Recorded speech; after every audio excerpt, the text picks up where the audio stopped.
Bismillahirrahmanirrahim. Ma'asyiral muslimin yang dimuliakan Allah Subhanahu wa taala. Pembahasan kita di malam hari ini menguak tentang di mana Allah sebelum alam semesta ini diciptakan. Mungkinkah Allah Subhanahu wa taala berada di sebuah tempat, ataukah Subhanahu wa ta'ala tercipta dengan sendirinya? Lalu bagaimana Allah Subhanahu wa ta'ala menciptakan makhluknya, dan makhluk apa yang pertama kali Allah ciptakan? Ma'asyiral muslimin yang dimuliakan Allah Subhanahu wa ta'ala, di dalam surah Al-Insan Allah Subhanahu wa ta'ala berfirman, hal ata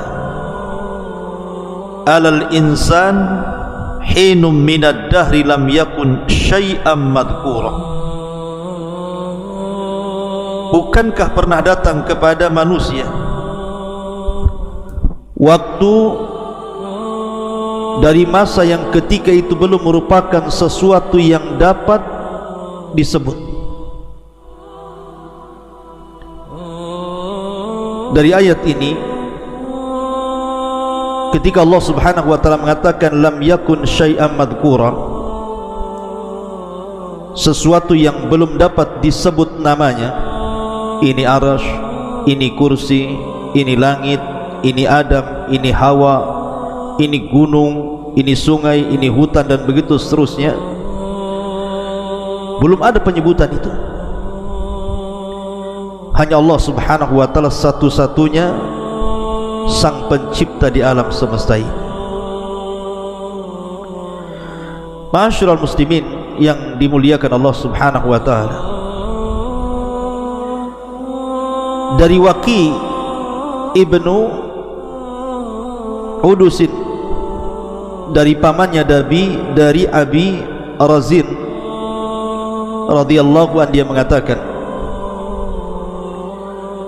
ya Rasulullah, aina kana Rabbuna azza wa jal qabla an yakhluqa khalqah? Dia berkata, ya Rasulullah, di manakah Tuhan kita yang maha mulia sebelum menciptakan makhluk-makhluknya? Maka Nabi SAW bersabda, kana fi ama'in ma tahtahu hawa wa ma fawqahu hawa thumma khalaqa arsyahu 'alal ma. Maka Nabi SAW bersabda, Allah berada di ama, di mana ama di bawahnya tidak ada udara, dan di atasnya pun tidak ada udara. Kemudian Allah Subhanahu wa ta'ala menciptakan arasy-Nya di atas air. Ma'asyiral muslimin yang dimuliakan Allah Subhanahu wa ta'ala, apa itu ama? Karena di sini Nabi SAW mengatakan bahwa Allah Subhanahu wa ta'ala berada di ama. Disebutkan oleh para ulama seperti yang dikatakan Al-Qadhi, maksudnya Qadhi Iyad, al-muradu bil ama ma la taqbaluhu al-awhamu wa la tudrikuhu al-uqul wal afham, abbara an adamil makani bima la yudrak wa la yutawahham, wa an adami ma yahwihi wa yuhitu bihil hawa, fa innahu yutlaq wa yuradu bihil khala alladhi huwa ibaratun an adamil jismi liyakuna aqraba ila fahmis sami. Ma'asyiral muslimin yang dimuliakan Allah Azza wa Jalla, beliau mengatakan yang dimaksud dengan ama adalah sesuatu yang tidak bisa diterima oleh imajinasi dan tidak bisa digapai oleh akal dan pemahaman.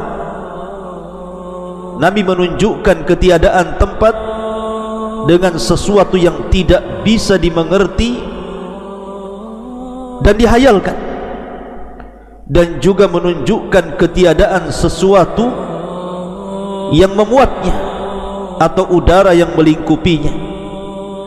Tentu istilah ini secara mutlak dimaksudkan pada sesuatu kekosongan murni atau disebut dengan khala, yang merupakan istilah bagi ketiadaan materi agar lebih mudah dimengerti oleh para pendengar. Intinya bahwa sebelum Allah Subhanahu wa ta'ala menciptakan makhluk-makhluknya, sebelum ada saya, sebelum ada Anda, sebelum ada Adam, sebelum ada Hawa, sebelum ada langit dan bumi, bahkan sebelum ada langit, kursi, bahkan sebelum ada arasy, maka Allah Subhanahu wa ta'ala berada di ama. Dan ama itu diambil dari umyun, artinya buta. Orang buta itu, kalau Anda memejamkan mata, kira-kira apa yang Anda lihat? Kegelapan, bukan? Artinya di sini bahwa kita tidak bisa membayangkan di mana Allah. Yang jelas Allah satu-satunya dan tidak ada makhluk sebelumnya. Dan Allah Subhanahu wa ta'ala adalah awal wa laysa qablahu syai'. Allah adalah yang pertama dan Allah tidak didahului dengan ketidakadaan. Makanya dalam Sahih Bukhari Nabi SAW bersabda, kana Allahu wa lam yakun syai'un ghairuhu. Allah telah ada dan saat itu tidak ada apapun selain Allah Subhanahu wa ta'ala. Ma'asyiral muslimin yang dimuliakan Allah Subhanahu wa ta'ala, dalam sebuah hadis dari Imran ibn Husain radhiyallahu anhuma, dia menceritakan suatu ketika aku berada di sisi Nabi sallallahu alaihi wasallam, tiba-tiba datang sebuah kaum dari Bani Tamim, dari Yaman. Faqala, maka Nabi sallallahu alaihi wasallam mengatakan, aqbilul busyra ya Bani Tamim. Qalu basyartana fa'tina. Fadakhala an-nasu min ahli al-Yaman. Afwan, maksudnya Bani Tamim ini datang kepada Nabi sallallahu alaihi wasallam. Kemudian Rasul mengatakan, bergembiralah wahai Bani Tamim atas hidayah yang telah Allah anugerahkan kepada kalian, hidayah Islam ini. Maka Bani Tamim mengatakan, engkau sudah menghabar gembirakan kepada kami, maka berikan hadiah kepada kami. Maka Nabi SAW diam sampai masuk orang-orang Yaman. Maka Nabi SAW mengatakan kepada orang-orang Yaman, aqbilul busyra ya ahlal Yaman, idh lam yakbaluha Banu Tamim. Terimalah wahai penduduk Yaman kabar gembira yang tidak diterima oleh Bani Tamim. Maka mereka mengatakan, qabilna, kami menerima kabar gembira itu dari engkau wahai Rasul. Ji'naka linatafaqqaha fid din wa linas'alaka an awwali hadzal amri maka. Maka ahli Yaman mengatakan, kami datang kepadamu untuk belajar agama wahai Rasul, dan kami hendak bertanya kepadamu tentang masalah yang pertama kali terhadap urusan yang saya ingin atau kami katakan kepada anda, di mana Allah sebelum Allah menciptakan segala sesuatu. Lihat bagaimana keistimewaan Bani ataupun ahli Yaman dibandingkan Bani Tamim.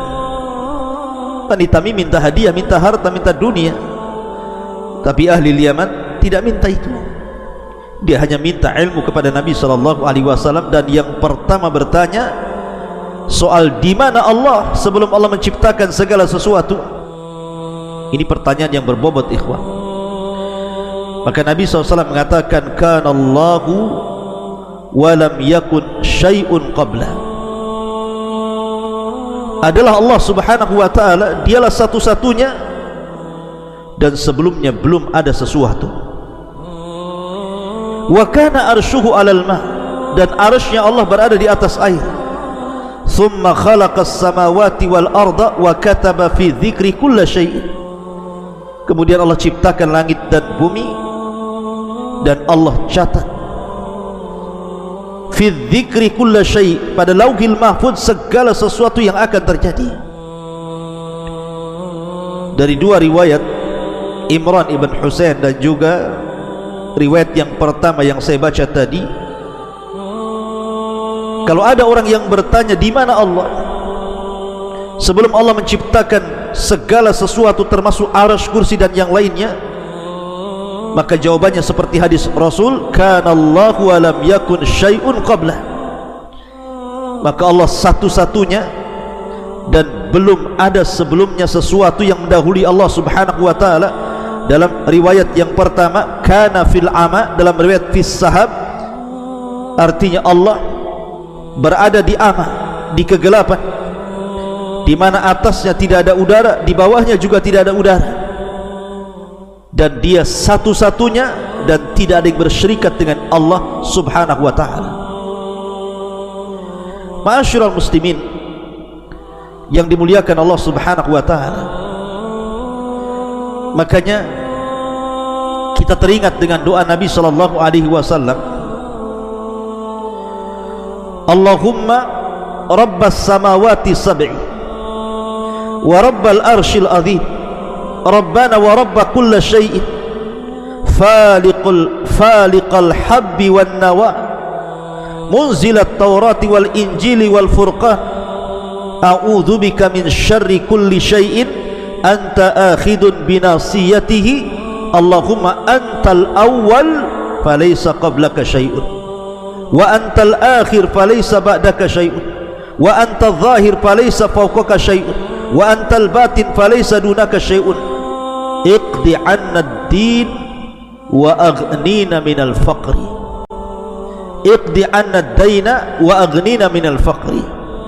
Ya Allah, Rabbnya langit yang 7 dan Rabb arsy yang agung, Rabb kami dan Rabb segala sesuatu yang membelah biji-bijian dan biji kurma, Rabb yang telah menurunkan Taurat, Injil dan Quran. Aku berlindung kepadamu dari kejahatan segala sesuatu. Engkaulah yang memegang ubun-ubunnya, ya Rabb. Engkaulah yang awal, maka tidak ada sesuatu pun sebelummu. Engkaulah yang akhir, maka tidak ada sesuatu pun setelah. Engkaulah yang zahir maha tinggi, maka tidak ada sesuatu pun yang ada di atas. Dan Engkaulah yang maha batin, artinya maha dekat, maka tidak ada sesuatu pun yang lebih dekat darimu. Ya Rabb, lunasilah hutang-hutang kami dan cukupilah kami dari kemiskinan. Hadis dikeluarkan Imam Muslim. Di sini ada kata-kata Allahumma antal awwal falaysa qablaha syai'. Engkau adalah zat yang pertama kali dan sebelumnya tidak ada sesuatu. Sebelummu tidak ada sesuatu. Ia satu-satunya. Dia tidak tercipta dengan sendirinya, karena mustahil. Kalau seandainya dia tercipta dengan sendirinya, berarti ada makhluk menyatu dengan Khalik, dan ini muhal, mungkin, mustahil, tidak mungkin. Ma'asyiral muslimin yang dimuliakan Allah Azza wa Jalla, baru setelah Allah Subhanahu wa ta'ala menciptakan makhluknya, dan pertama kali yang diciptakanlah arsy-Nya, kemudian qalam, kemudian Allah letakkan arsy-Nya di atas air, Baru setelah itu Allah subhanahu wa ta'ala menciptakan langit dan bumi fi sittati ayyam, selama 6 hari. Dalam hadis Abdullah ibn Mas'ud radhiyallahu anhu, Nabi sallallahu alaihi wasallam mengatakan, antara langit dunia dan langit yang kedua itu perjalanan 500 tahun. Langit yang kedua dan ketiga begitu juga 500 tahun perjalanan. Langit ketiga dan keempat juga sama, dan begitu seterusnya. Artinya agungnya Allah subhanahu wa ta'ala ketika menciptakan langit dan bumi ini, di mana antar langit saja jaraknya 500 tahun perjalanan. Bagaimana yang menciptakannya? Kemudian juga dalam riwayat Nabi sallallahu alaihi wasallam mengatakan kepada Abu Hurairah radhiyallahu anhu, ya Abu Hurairah, inna Allaha khalaqas samawati wal ardi wa ma bainahuma fi sittati ayyam. Wahai Abu Hurairah, sesungguhnya Allah telah menciptakan langit dan bumi dan di antara keduanya pada 6 hari. Tsumma stawa 'alal arsy yaumas sabi. Kemudian setelah itu Allah berada di atas ketinggian arsy-Nya pada hari ketujuhnya. Wa khalaqat turbata yaumas sabti. Allah ciptakan tanah di hari Sabtu. Wal jibala yaumal ahad. Dan Allah ciptakan gunung-gunung di hari Ahad. Wasyajara yaumal itsnin. Allah ciptakan pohon atau pepohonan di hari Senin. Wasyarra, dalam riwayat wal makruh yaumas tsulatsa. Dan Allah ciptakan keburukan di hari Selasa.